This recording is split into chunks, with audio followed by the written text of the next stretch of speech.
Pulau Jawa, salah satu pusat budaya terbesar di Indonesia, memiliki keanekaragaman bahasa yang menarik. Bahasa Jawa umumnya digunakan di sebagian besar provinsi yang ada di Pulau Jawa, seperti Jawa Tengah, Daerah Istimewa Yogyakarta, dan Jawa Timur. Ini terjadi karena ketiga provinsi tersebut didominasi oleh warga keturunan suku Jawa. Namun, kisah berbeda terdapat di Jawa Barat dan Banten, di mana penduduknya lebih banyak berasal dari suku Sunda.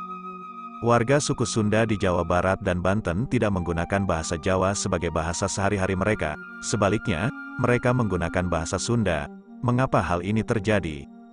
Pertama, penting untuk dicatat bahwa warga suku Sunda bukanlah orang Jawa seperti penduduk Pulau Jawa pada umumnya. Mereka memiliki identitas budaya yang berbeda dan menggunakan bahasa Sunda yang telah ada sejak zaman Kerajaan Pasundan atau Pakuan Pajajaran.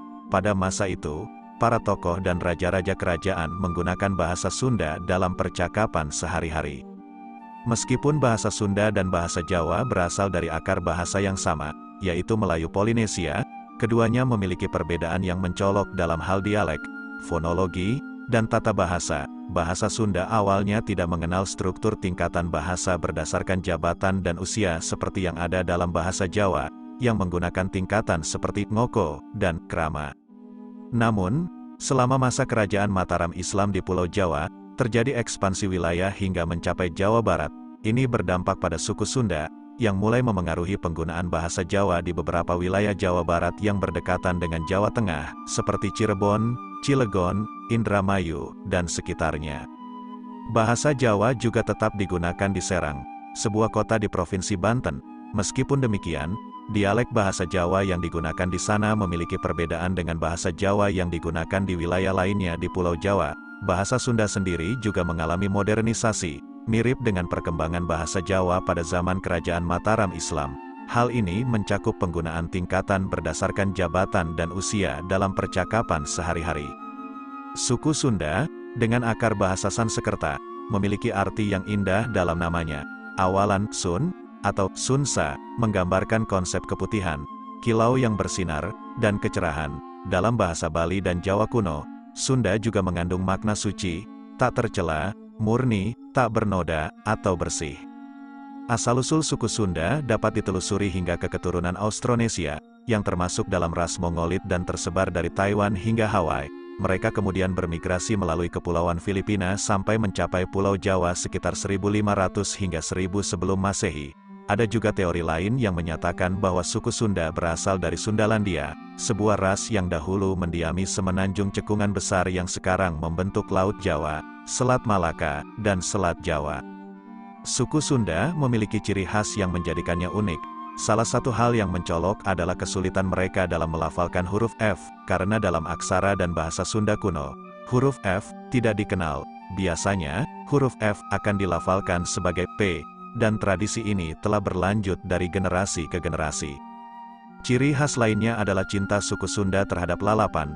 Dalam hampir setiap hidangan sehari-hari, Anda akan menemukan lalapan sebagai pendamping makanan utama. Orang Sunda merasa ada yang kurang jika tidak ada lalapan. Ini adalah salah satu ciri khas paling terkenal dari suku Sunda.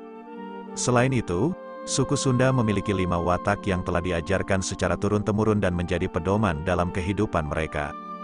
Cager, sehat jasmani dan rohani agar dapat bekerja dengan baik. Benar, tidak berbohong dan dapat dipercaya. Bager, mengasihi sesama dan membantu orang yang tengah kesulitan. Singer, teliti dan tidak ceroboh dalam bekerja. Pinter, menguasai ilmu pengetahuan dan memiliki sikap belajar yang baik. Suku Sunda menggunakan bahasa Sunda sebagai bahasa sehari-hari mereka. Meskipun kehidupan mengalami modernisasi, generasi muda masih melestarikan bahasa Sunda dengan bangga.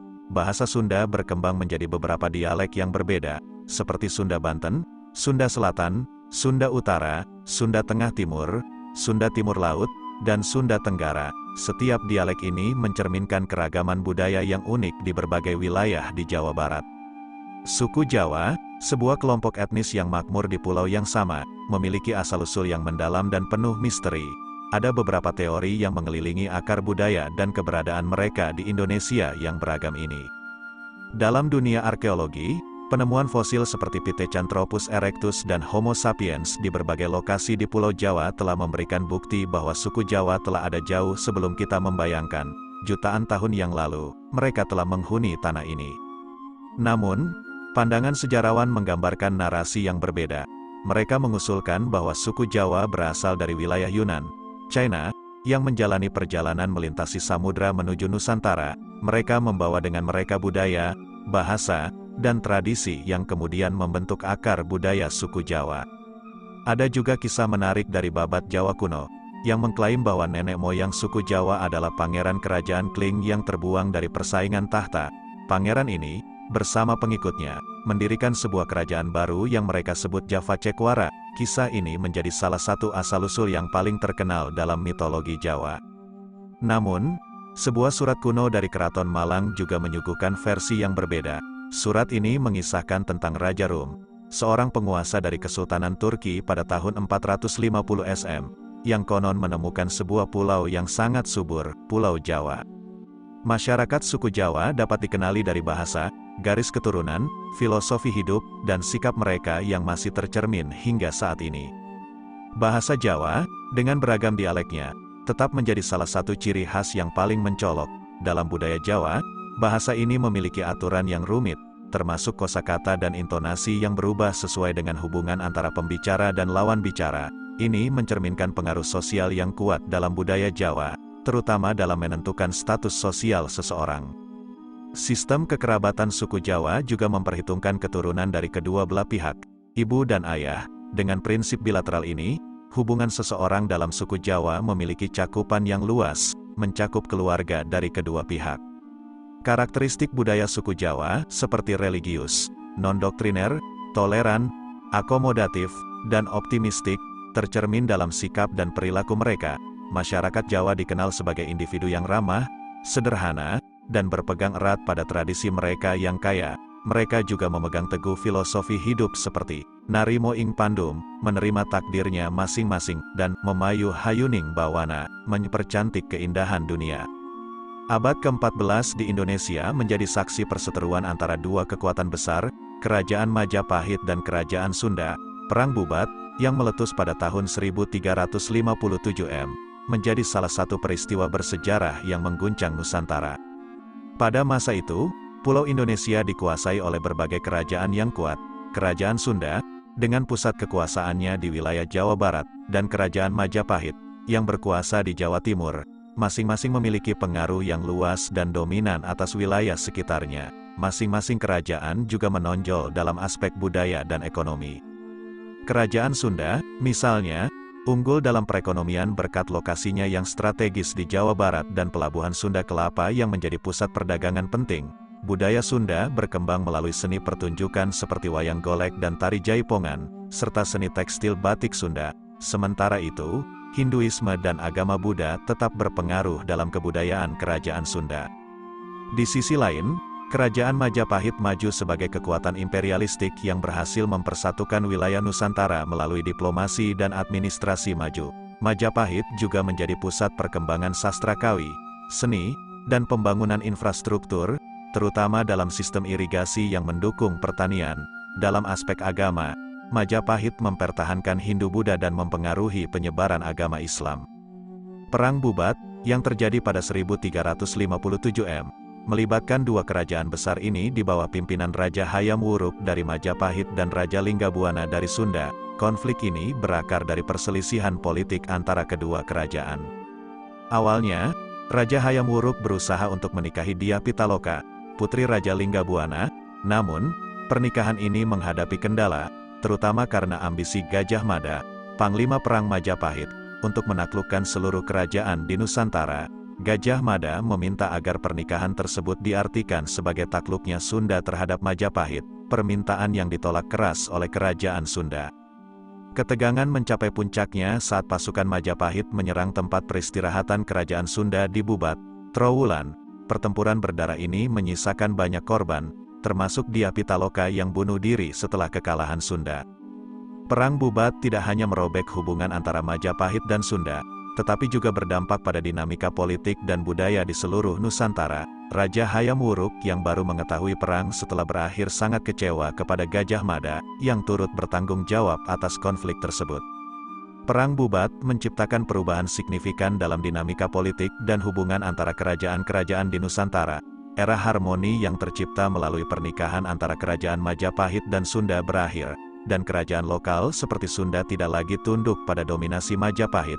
Perang ini juga menyoroti rivalitas dan persaingan antara kerajaan-kerajaan di wilayah tersebut. Selain itu, dampak budaya dan identitas mencerminkan upaya Sunda dalam mempertahankan integritas serta martabatnya terhadap dominasi kerajaan besar. Perang Bubat memainkan peran sentral dalam mengubah dinamika politik di Nusantara, memberikan gambaran tentang kompleksitas interaksi antar kerajaan dan perubahan dalam struktur kekuasaan serta persepsi politik pada masa itu. Suku Sunda dan suku Jawa tidak memiliki hubungan yang kuat secara emosional atau relasional. Peradaban mereka berkembang secara mandiri, dan perselisihan antara suku Sunda dan suku Jawa terutama dipicu oleh faktor politik antara dua kerajaan besar, Kerajaan Majapahit dan Kerajaan Negeri Sunda. Perselisihan ini mencapai puncaknya dalam Perang Sengit yang dikenal sebagai Perang Bubat pada abad ke-14. Dari perang ini, muncul mitos bahwa pernikahan antara suku Sunda dan suku Jawa dianggap tabu. Namun, ironisnya, suku Sunda dan suku Jawa sebenarnya memiliki akar nenek moyang yang sama. Keduanya berasal dari dataran Yunan di Tiongkok. Ras asli dari suku Sunda dan Jawa adalah ras Austronesia, yang umumnya tersebar di negara-negara Asia Tenggara, termasuk Indonesia bagian barat. Nenek moyang ras Austronesia ini diyakini berasal dari daerah pedalaman Pulau Formosa, yang sekarang dikenal sebagai Taiwan atau Taipei di Tiongkok. Suku Sunda, yang merupakan suku terbesar kedua setelah suku Jawa, memiliki sekitar 15% dari total penduduk Indonesia pada tahun 2020, yang mencapai 270 juta jiwa. Meskipun suku Sunda memiliki akar yang dalam di Jawa Barat, mereka juga dapat ditemui di berbagai kota dan kabupaten lainnya, termasuk Jakarta dan beberapa wilayah di Jawa Tengah. Jadi, meskipun mitos tentang larangan pernikahan antara suku Sunda dan suku Jawa masih melekat dalam budaya, penting untuk diingat bahwa akar nenek moyang mereka sama. Kedua suku ini adalah bagian integral dari keragaman budaya Indonesia yang kaya, yang diperkaya oleh sejarah panjang dan hubungan yang kompleks antar suku di kepulauan ini.